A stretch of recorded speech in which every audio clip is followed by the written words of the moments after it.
Indo British advanced pain clinic నొప్పి మాయం surgery దూరం ఫర్ అపాయింట్మెంట్స్ 9155515563.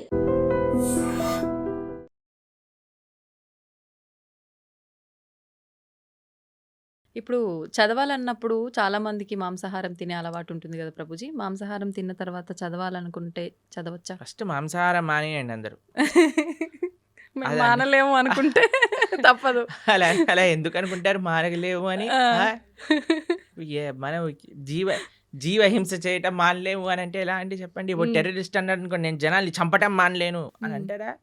అప్పుడు మీరేమంటారు? పర్వాలేదు నాన్న నువ్వు నీకు అనిపించట్లేదు కదా చంపేసేయ్ అని అంటామా మనం? అనలేము. చెప్పండి అంటారా మీరు? అనలేము లేదండి ప్రభుజీ. మాకు చంపాలనే ప్రాణం ఉంది అంటే కంటిన్యూ అంటామా? అనం. కాదు కదా. కాబట్టి మనం ఫస్ట్ నాన్ వెజిటేరియన్ ఆపేసేయండి, ఆ! ధార్మికంగా ఉండండి. హ్మ్. లేదండి మేము ఎంత చెప్పినా మేము మారము అన్న వాళ్ళు పర్వాలేదు, గీత చదవటం ప్రారంభం చేయండి.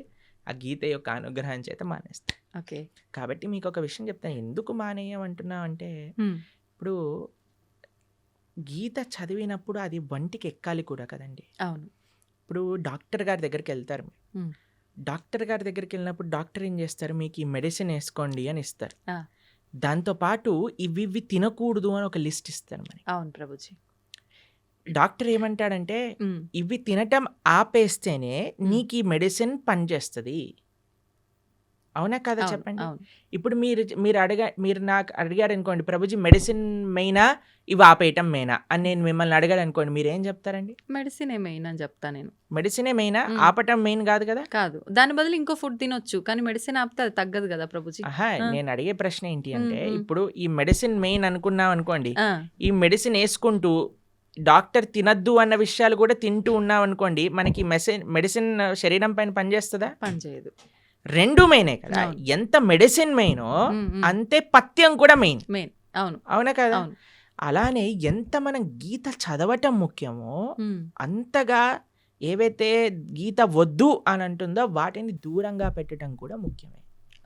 మనం ఎప్పుడైతే మాంసాహారం, మద్యం, మాదక ద్రవ్యాలు, జూదం ఆపటం వల్ల ఏమవుతుంది అంటే, మెడిసిన్ ఏదైతే మనం తీసుకుంటున్నా, గీత అధ్యయనం చేస్తున్నామో, జపం చేస్తున్నామో, పూజ చేస్తున్నామో, ఆరాధన చేస్తున్నామో అది మనకి వంటికి ఎక్కుతుంది. మనకి ఏంటి తత్వము అని అర్థం అవుతుంది, లేకపోతే అర్థం కాదు. ఎందుకంటే ఈ డీపర్ స్పిరిచువల్ సైన్సెస్ అర్థం చేసుకోవాలంటే మనం సత్వగుణంలోకి రావాలి. సత్వగుణం అంటే ఎటువంటి జీవహింస, ప్రాణిహింస, స్వయం హింస. ఇప్పుడు చూడండి, మాంసాహారం తినడం అంటే వేరే వాడిని హింసించడం. మాదక ద్రవ్యాలు, సిగరెట్, మందు, ఇప్పుడు చూడండి, ఇది శాస్త్రం వరకు చెప్పాల్సిన అవసరం లేదండి. సిగరెట్ డబ్బా పైనే చూపిస్తుంది స్మోకింగ్ కాజెస్ క్యాన్సర్. మీరు సినిమాలలో ఒక చిన్న మందు బాటిల్ చూపించారంటే పక్కన smoking and drinking is dangerous to health అని అంటారు. అవును ప్రభుజీ. ఒకటి, మీరు వేరే వాళ్ళనైనా హింసిస్తున్నారు, మీ శరీరాన్ని మీరు స్వయంగానే హింస పెట్టుకుంటున్నారు. ఎక్కడైతే హింస ఉన్నదో అక్కడ ధర్మం ఉండలేదు. మొన్న మేము ఒక విషయంలో చెప్తున్నాం అనమాట. హిందూ అంటే అర్థమే హింసకి ఎంతో దూరంగా ఉండేవాడే హిందువు. అది హిందూ యొక్క అర్థం. కాబట్టి మాంసాహారం తిని గీత చదవచ్చా అని అంటే, ఫస్ట్ మాంసాహారం మంజేయండి. ఇప్పుడు ధనుర్మాసం వస్తుంది, తర్వాత కొత్త సంవత్సరం వస్తుంది, ఒక సంకల్పం తీసుకోండి. ఎవరైనా అంటారండి మేము తినకపోతే చచ్చిపోతామని? అలాంటి వాళ్ళు ఎవరైనా ఉంటారా అండి? లేదు కదా. అదేమి, నేను ఇప్పుడు ఊపిరి పీల్చుకుపోతే చచ్చిపోతాను అని అంటే ఓకే పర్వాలేదయ్యా, ఊపిరి పీల్చుకో అని చెప్తా. నీళ్ళు తాగకపోతే చచ్చిపోతాము, సరే పర్వాలేదు, అది కూడా ఒప్పుకుంటా. నేను వేరే ప్రాణిని చంపి తినకపోతే చచ్చిపోతాను అనేవాడు ఉంటాడా అండి ఎవరైనా? లేరు కదా. కాబట్టి అది నీ ప్రాణం పైకి రావట్లేదు, కాబట్టి వేరే వాళ్ళ ప్రాణం తీయకు. కాబట్టి మనం ఒక సంకల్పం తీసుకుందాం, మంచిగా ధార్మికంగా ఉండడానికి ప్రయత్నం చేద్దాం. ఎందుకు మీ ఈ విషయాలు చెప్తున్నానంటే, ఒకళ్ళు ఇటీవల మాకు చెప్పారు, ఒక కంపెనీలో పనిచేసే 250 మంది ఎంప్లాయీస్ మన వీడియోస్ వల్ల మాంసాహారాన్ని మానేసిన వాళ్ళు ఉన్నారు. కాబట్టి అందుకేసమే మనం మళ్ళీ చెప్తున్నాం, ఎందుకంటే జనాలకి పాపం తెలియదు. ఇప్పుడు ఉండే ప్రవచనకర్తలు కూడా ఎలా తయారయ్యారంటే, ఏం తిన్నా పర్వాలేదు, మీరేం చేసినా పర్వాలేదు, అన్నీ వీటికి వాటికి సంబంధం లేదు, అది ఇది అంటున్నారు. కానీ అలాంటి వాళ్ళు ఉన్నప్పుడు మనకి ధర్మం ఏంటో తెలిసినప్పుడు మనం కరెక్ట్గా చెప్పాలి కదా, అది మన కర్తవ్యం కదండి. కాబట్టి అందుకోసం చెప్తున్నాం. కాబట్టి మంచిగా ధార్మికంగా ఉండండి, మంచి భగవంతుడి యొక్క కృప పొందే విధంగా ఉండాలి. కాబట్టి గీత చదవండి, గీత చదివిన విషయాలు ఎప్పుడైతే మనం అర్థం చేసుకుంటామో అప్పుడు మన చెడు అలవాట్లన్నీ కూడా ఒకదాని తర్వాత ఒకటి పోతాయి. దాంట్లో ఎటువంటి సందేహం లేదు. ప్రభుజీ, ఇప్పుడు ఆహార నియమాలు అయితే పాటించాలి ఆధ్యాత్మికంగా మనం ఉన్నప్పుడు, మన ధర్మ ప్రకారంగా శాస్త్రంలో ఏం చెప్పబడిందో అని అన్నారు. అయితే ఆహార నియమాలు పాటించడం వరకు ఓకే, కానీ ఆహారం కూడా తినకుండా, అంటే ఉపవాసం తినకుండా పూజలు చేయమని అలా ఉందా మన ధర్మంలో, అంటే ఏం చెప్తారు? మీకు విషయం తెలుసా, ఇప్పుడు పెద్ద థియరీ నడుస్తుంది, మీరు ఇంటర్నెట్లో చూడండి ఈ విషయం గురించి. ఎంత మనం తక్కువ తింటే అంత మన ఆరోగ్యం బాగుంటుంది. అవును. మీకు ఒక సైంటిస్ట్, అవార్డ్ విన్నింగ్ సైంటిస్ట్ ప్రతిపాదన చేసింది 15 రోజులకు ఒకసారి కానీ ఉపవాసం ఉంటే క్యాన్సర్ని మొత్తం క్యాన్సర్ సెల్స్ని తినేస్తుంది బాడీ అని, ఫుల్ బాడీ డీటాక్స్ అయిపోతుంది అని. 15 రోజులకు ఒకసారి వచ్చేది ఏకాదశి. మనం ఏకాదశి ఉపవాసం ఉండండి రా అంటే దేవుడు అలా ఉండమన్నాడా, ఇది చేయమన్నాడా అని అంటారు. కానీ వెస్టర్న్ సైంటిస్ట్ వచ్చి do this fasting and you will be cancer cells will be gone అనగానే ఓ వా అని అంటారు మన వాళ్ళు. అది మన దగ్గర ఉండే ఒక మూర్ఖత్వం అంటారు, అమాయకత్వము, అజ్ఞానము అని అనొచ్చు మనం. కాబట్టి మన శాస్త్రం ఏదైతే చెప్తుందో అది జాగ్రత్తగా ఆచరించటం వల్ల మనకు తెలుస్తుంది. ప్రతిదీ ప్రశ్నించాల్సిన అవసరం లేదండి. మనం ఏం చేయాలంటే ఫస్ట్ ఆచరించాలి. ఇప్పుడు మీకు స్కూల్లో అడ్మిషన్ ఇచ్చారనుకోండి, యూనిఫామ్ వేసుకోండి, సాక్స్ ఈ కలర్లో ఉండాలి, షూస్ ఇలా ఉండాలి, పాలిష్ చేసుకొని రావాలి, హెయిర్ స్టైల్ ఇలా ఉండాలి, ఆడపిల్లలు అయితే జడ వేసుకొని రావాలి అని చెప్తారు. ఎందుకు జడ వేసుకోవాలి, ఎందుకు యూనిఫామ్ వేసుకోవాలి, ఎందుకు షూ పాలిష్ చేసుకోవాలి, ఇవన్నీ అడగం, చెప్పింది చేస్తాం. చెప్పినప్పుడు స్కూల్లోకి వెళ్ళినప్పుడు ఓ ఇది అందరూ కామన్గా ఉండడానికి, ఇది డిసిప్లిన్గా ఉండడానికి, మనకి బాధ్యత నేర్పించడానికి, క్లీన్లీనెస్ నేర్పించడానికి, ఒక యునైటెడ్ కాన్షియస్నెస్ రావడానికి, ఇవన్నీ ఎప్పుడు వస్తాయి? ఆచరిస్తూ ఉన్నప్పుడు, 10 మందిని చూస్తున్నప్పుడు వస్తాయి. కానీ మన లోపల ఏమైపోయింది, ఫస్ట్ ఏం చేయాలన్నా సరే ప్రశ్నించడం ప్రారంభం చేసాం. ఇది చేయండి రా, ఎందుకు చేయాలి, ఇది చేస్తేనే దేవుడు కరుణిస్తాడా, ఇది చేస్తేనే ఇది అవుతుందా, లేకపోతే అవ్వదా? ప్రతిదానికి ఆన్సర్ ఉంటుందండి. కానీ ఎవరికి చెప్తాము? ఎవరైతే వినయంగా ఆచరిస్తున్నారో అటువంటి వారికి చెప్పచ్చు. మూర్ఖంగా వాదించే వాడికి చెప్పలేము. కాబట్టి ఉపవాసం ఎందుకోసము, ఇలా వ్రతం ఎందుకోసము, లేదా ఒక పూజా విధానం ఎందుకోసము అని అంటే అది మనల్ని భగవంతుడి దగ్గరికి తీసుకెళ్తుంది. భగవత్ ప్రీత్యర్థం, మన ఆరోగ్యం బాగుండటం, ఇవన్నీ సెకండరీ. కొన్ని నియమాలు శాస్త్రములు చెప్పాయి, ఈరోజు ఇలా ఉండండి, ఈరోజు ఇలా ఉండండి అని. మన పెద్దలు చెప్పిన మాట, పెద్దల మాట పెరగన్న మూట అంటాం కదండి. పెద్దలు చెప్పిన మాటే పెరగన్న మూట అంటే శాస్త్రం చెప్పిన మాట ఇంకెంత మంచిది చెప్పాలి.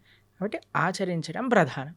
ఒకసారి ఆచరించడం ప్రారంభం చేస్తే మనకి ఎవరిని అర్థకాకుండా తెలిసిపోతుంది ఎందుకు చేయమన్నారు, ఏంటి ఆ బెనిఫిట్స్ మనమే చూస్తాం. ఇప్పుడు ఒక ఆహార నియమాన్ని చెప్పామనుకోండి, దాన్ని ఆచరిస్తూ ఉన్నప్పుడు కన్సిస్టెంట్గా మనకు తెలుస్తుంది, అరే మన జీవితం ఎలా మారింది, మన క్లారిటీ ఆఫ్ మైండ్, థాట్, మన జీవన శైలి, మనం మాట్లాడే విధానం, మన ఆలోచనలు, మన స్ట్రెస్, మన డిప్రెషన్, మన యాంగర్, అవన్నీ ఎట్లా తగ్గుతుంది. లేదు నాకు ప్రూవ్ చేయి తర్వాత మానేస్తానంటే ఎలా చెప్పండి?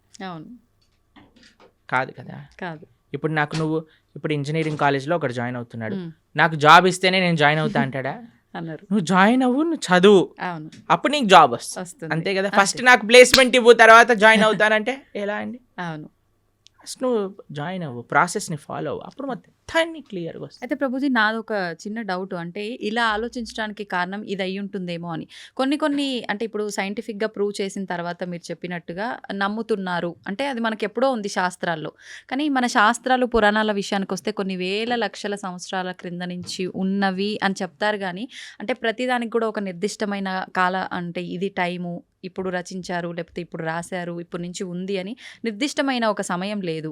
అందుకని చెప్పి నిర్దిష్టమైన సమయం ఉంటుందండి, ఎందుకంటే దానికి నిర్దిష్టమైన సమయమే లేదు, అనాదిగా వస్తుంది. భగవంతుడు ఉన్నప్పటి నుంచి జ్ఞానం ఉన్నది. భగవంతుడు బ్రహ్మకు ఉపదేశం చేశారు వేదాలు. ఎప్పుడని ఎలా చెప్తాం? ఆది అని అంటాం. అవును, ఆదికి టైం ఇన్ఫినిటీకి ఎప్పుడు అయిపోతుంది? ఇన్ఫినిటీ చెప్పండి అంటే ఎలా అంటాం? చెప్పలేం. అలానే ఒక స్టార్టింగ్ పాయింట్ అంటూ లేదండి.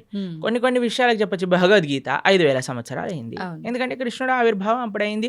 కృష్ణుడు 125 సంవత్సరాలు ఉన్నప్పుడు అర్జునుడికి భగవద్గీత ఉపదేశం చేశారు. ద్వాపర యుగం అయిపోయింది, కలియుగం స్టార్ట్ అయిపోయింది. కాబట్టి సుమారుగా ఇన్ని సంవత్సరాలు. ఇప్పుడు కృష్ణుడు పుట్టినరోజు ఏదైతే కృష్ణాష్టమి చేసుకుంటారో అప్పుడు రాస్తారు 5000 ఇన్నో సంవత్సర జన్మాష్టమి అని.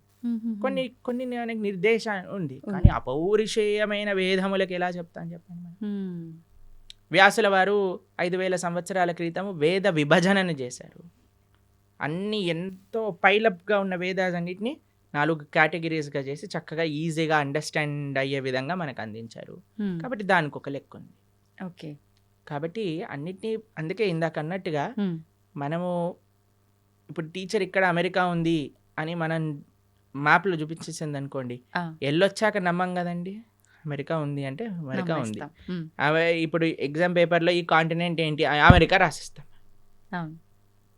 కానీ టీచర్‌ని అడగము ఏంటి అడగం. ప్రూఫ్ చూపించమని. అవును. కాబట్టి శాస్త్రాన్ని మనం యథాతథంగా ఫస్ట్ మనం కొద్దిగా నమ్మకాన్ని ఇన్వెస్ట్ చేసినప్పుడు, హ్మ్.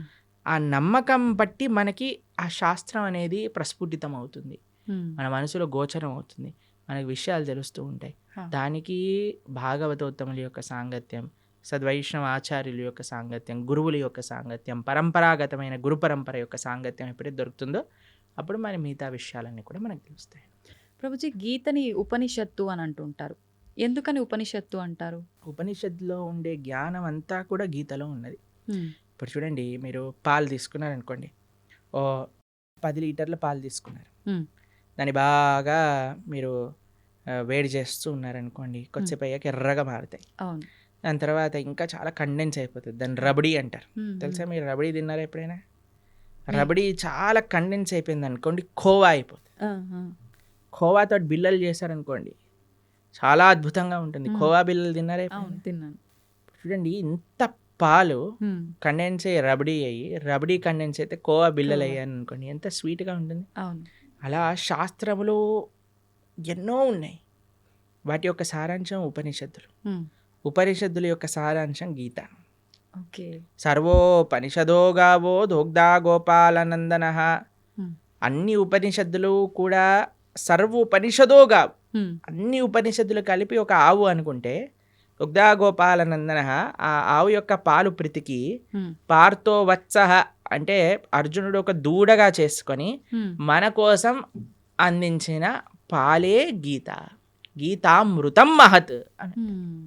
అటువంటి గీతామృతం ఏదైతే భగవద్గీత ఉందో అది అన్ని ఉపనిషత్తుల యొక్క సారాంశమే కాబట్టి అది ఉపనిషత్, గీతోపనిషద్ అని మనం అంటాం. ప్రభుజీ ఇప్పుడు విష్ణువు అవతారాల్లోకెల్లా అన్ని అవతారాల్లోకెల్లా కృష్ణుడి ఒక్క అవతారానికి మాత్రమే అంటే ఒక బోయవాడి చేతిలో విషపు బాణానికి మరణించాడు అని చెప్పి వింటూ ఉంటాం. ఎందుకని ఇలా డిసైడ్ చేయబడింది అంటారు? ఎలా సాధ్యపడింది అలా? అసలు కృష్ణుడు బోయవాడి చేతిలో చనిపోయాడు అనేది అబద్ధం. అబద్ధమా? మరి ఒక విషయం మీకు మాట్లాడుకోవడానికి అడుగుతాను చెప్పండి. హ్మ్. చిన్నపిల్లవాడు 6 రోజులు 8 రోజులు అంత వయసున్న పిల్లవాడికి పూతన అని ఒక పెద్ద రాక్షసి వచ్చింది. ఒకసారి మీరు వినే ఉంటారు కృష్ణుడి యొక్క కథలో. విన్నారా పూతన రాక్షసి? విన్నా. 21 మైళ్ళు ఉండేది ఆ రాక్షసి. హ్మ్. ఎంత పిల్లవాడు? చిన్నగా. 6 రోజులు. అటువంటి పిల్లవాడిని పట్టుకొని అలాంటి పూతన సంహారం 6 రోజులకి చేసిన కృష్ణుడు. 21 మైళ్ళు ఉండే రాక్షసి. తృణావర్త, శకటాసుర, కేశి, అరుష్టాసుర, ప్రలంబాసుర, వత్సాసుర, ధేనుకాసుర, ఇలాంటి అసురులందరినీ, అఘాసుర, వ్యోమాసుర, ఇటువంటి అసురులందరినీ చిన్న వయసులో చిన్న పిల్లవాడు ఇలా బొమ్మలతో ఆడినట్టుగా, చిన్నపిల్లలు యానిమల్ బొమ్మలను ఆడతారు చూడండి, అవును. అవి చిన్న పిల్లవాడు తీసుకొని ఇలా పడేశాడు అనుకోండి, ఆ డైనోసారస్ వెళ్ళి అలా గోడకి ఎత్తుకుంటుంది. అలా చిన్నపిల్లలు ఇంత దేవతలందరూ, బ్రహ్మాది దేవతలందరూ వణికిపోయి అసురులందరూ చిన్నపిల్లవాడిగా కృష్ణుడు సంహరించేశాడు. కాళీయ అనే విషపూరితమైన సర్పం పైన నృత్యం చేసి కాళీయుడిని తరింపజేశాడు ఆయన. కస్యానుభావో నదేవ విద్మహే తవాంగ్రిరేణు స్పర్శాధికార. కాళీయుడిని అనుగ్రహించిన కృష్ణుడు ఒకసారి మొత్తం కారు చిచ్చు మొత్తం అరణ్యంలో అంతా మంట పెట్టుకుంటే అనేసరికి మొత్తం మంటంతా ఆయన లోపలికి వెళ్ళిపోయింది. గోవర్ధనగిరి 21 మైళ్ళు ఇప్పుడు మనం చూస్తున్నాం. బృందావనంలో ఆనాటికి ఎంతో ఉండేది. గోవర్ధనుడికి ఒక శాపం ఉంది, రోజు ఆవగిందంతా తక్కువ అయిపోతావు అని. అందుకోసం ఇప్పుడు చూస్తే కృషించిపోయింది. కానీ కృష్ణుడు ఉన్నప్పుడు ఇంకా మహిమాన్వితంగా ఉండేది. అటువంటి పర్వతాన్ని 7 రోజులు 7 రాత్రులు చిటికని వేలిపైన, ఎడమ చేతి చిటికని వేలిపైన పట్టుకున్న కృష్ణుడు ప్రవాసన అనే ఒక పర్వతం ఉండేదండి. ఒక పెద్ద మౌంటైన్ పై నుంచి లాంగ్ జంప్ చేస్తాడు ఆయన. లాంగ్ జంప్ చేసినప్పుడు సేఫ్ ల్యాండింగ్ అవుతుంది ఆయనకి. మీకు ఇంకో విషయం చెప్తాను, యమలోకానికి వెళ్ళి వాళ్ళ గురువు గారి యొక్క శిష్యుని పట్టుకొని వస్తాడు కృష్ణుడు. అటువంటి శిష్యుడికి ఎప్పుడైతే కృష్ణుడు వెళ్ళి యమలోకంలో శంఖం పూరించాడో, యమధర్మరాజు పరిగెత్తుకుంటూ వచ్చి, అయ్యా నీకేం కావాలో చెప్పు అనగానే, మా గురువు గారి శిష్యుని వదిలేసి అనగానే తీసుకొచ్చి, అయ్యా తీసుకోండి, నువ్వే ప్రపంచానికి సొత్తు, నువ్వేం కావాలన్నా ఇస్తాను అని యమధర్మరాజు ఇచ్చేసాడు. అటువంటి కృష్ణుడికి ఒక బోయవాడు బాణాన్ని పాదాలకు వదిలేస్తే, మీరు ఒకసారి ఆలోచన చేయండి, ఒక పాదానికి ఒక ఫీట్కి ఎవరికైనా బుల్లెట్ తగిలింది అనుకోండి, చనిపోతాడా? చనిపోరు. కాకపోతే కాలు ఏదో మన ఒకటి అవుతుంది. సీరియళ్లలో పాయింట్ బ్లాక్ లో బుల్లెట్ పోయినా సరే వాడు నెక్స్ట్ మినిట్ వాళ్ళ భార్య ప్రార్థన చేయగానే లేచి నించుంటాడు. అలాంటిది పరమాత్మ, భగవంతుడైన శ్రీకృష్ణ పరమాత్మ కాలికి ఒక బాణం తలిగితే చనిపోతారు అని అంటే ఎలా మనం నమ్మగలుగుతాం చెప్పండి? ఎటువంటి స్వామి! మీకు ఒక విషయం చెప్తాను, అందుకే శాస్త్రాన్ని చదవాలి. ఇన్స్టాగ్రామ్ రీళ్ళు అవి ఇవి చూడకూడదు. భాగవతం ఏం చెప్తుంది అంటే, కృష్ణుడు అలా ఒక పెద్ద చెట్టు కింద శంఖచక్ర గదా పద్మములతో ఇలా విశ్రమించి ఉన్నాడు. దూరం నుంచి ఒక బోయవాడు చూశాడు కృష్ణుడిని. కృష్ణుడి యొక్క పాదము ఆయనకి ఒక జింక చెవిలా కనిపించింది అన్నమాట. అయితే దూరం నుంచి ఆయన బాణం వేశాడు. ఆ బాణం వచ్చి కృష్ణుడికి తలిగింది. తర్వాత ఆ బోయవాడు వచ్చాడు. ఇప్పుడు బాణం వేసాక చూస్తాడు కదండి, గురి తలిగిందా, ప్రాణం చూసుకోవచ్చా అని కృష్ణుడి దగ్గరికి వస్తాడు. ఓ కృష్ణ పరమాత్మ సాక్షాత్తుగా కృష్ణుడు అని దర్శిస్తాడు. 3 ప్రదక్షిణలు చేస్తాడు కృష్ణుడికి. కృష్ణుడు అంటే, అయ్యా నీకు మోక్షాన్ని ఇచ్చేస్తున్నాను అని, నువ్వు నా విరమణ చేసే నేను లీలలో, నా అంతర్ధానం అయ్యే లీలలో నువ్వు కూడా నీ యొక్క కాంట్రిబ్యూషన్ ఇచ్చావు కాబట్టి నీకు మోక్షాన్ని షూట్ చేసిన వాడేమో మోక్షానికి ఇచ్చేసాడు ఆయన, ఈయనేమో శరీరాన్ని విడిచిపెట్టేశారంటే ఎంత విచిత్రం చూడండి. దాని తర్వాత ఏదో ఆ బాణం అలానే ఉంది. స్వామి అన్నీ ఇంకా అవతార పరిసమాప్తి చెయ్యాలి అని అనుకునే సమయంలో దేవతలందరూ, వారి కోసం కదండి కృష్ణుడు ఆవిర్భవించింది, అందరు దేవతలు వచ్చి పైనుంచి పుష్పవృష్టి కురిపిస్తున్నారనమాట. తండ్రి నా కోసం నువ్వు అవతరించావు, కృతజ్ఞతలు కృతజ్ఞతలు అని అందరూ కృష్ణుని స్తోత్రం చేస్తుంటే, కృష్ణో స్వదాగోపకతే ధర్మ జ్ఞానాభి సహ, కృష్ణుడు శరీరాన్ని వదిలేసి ఇక్కడ ఏదో తర్వాత ఆయన ఆత్మ పైకి వెళ్ళిపోయింది అలాంటిది ఏమి ఉండదండి. ఆయన స్వయంగా శరీరం పూర్తి శ్రీకృష్ణ పరమాత్మ, ఆయనకి ఆత్మ వేరు శరీరం వేరు కాదండి. కృష్ణుడు మనలాగా జీవుడు పంచభౌతికమైన దేహం కాదండి. జన్మ కర్మచ మే దివ్యం. ఆయన జన్మ దివ్యమే, ఆయన కర్మ దివ్యం, ఆయన శరీరం దివ్యం. ఆయన ఎలా అయితే ఆ చెట్టు కింద కూర్చున్నారో అలానే శరీరంగా ఆయన యొక్క ధామానికి చేరుకున్నారు కృష్ణ పరమాత్మ. ఎప్పుడు ఆయన అవతార పరిసమాప్తి చెయ్యాలి ఆయన ఆ సంకల్పం చేసేసుకున్నప్పుడు. కాబట్టి ఆ బోయవాడి చేతితో చనిపోయాడు అనేది పెద్ద అబద్ధం. ఇప్పుడు ఇక్కడ అంటే ఈయనకు మోక్షం కల్పించడం కోసమే ఆ బాణం తగలడమా ప్రభుజీ, లేదంటే రాముడు వాలిని చెట్టు చాటు నుంచి చంపటము ఇదంతా? ఎందుకంటే వాలి చనిపోయే ముందు రాముడికి క్షమాపణ అడిగి, అయ్యా నువ్వు చేసింది ధర్మమే అని వాళ్ళ కుమారుడిని రాముడికి సరెండర్ చేయించి వెళ్ళిపోతాడు. కాబట్టి భగవంతుడికి మనలాగా every action as equal and opposite reaction లాంటి స్వామి దగ్గర పనిచేయవండి. కానీ ప్రతి ఒక్కరు ఉండదు. అదే ఉదాహరణగా తీసుకుంటారు. మనకి మనం WhatsApp university, Instagram college, Facebook tuitions ఇవన్నీ తీసుకుంటాం కాబట్టి మనం ఇలా తయారయ్యాం. కానీ శాస్త్రంగా అర్థం చేసుకోవాలి మనం. కావున కృష్ణుడికి భగవంతుడికి పుట్టుక ఉండదు, భగవంతుడికి మరణం ఉండదు.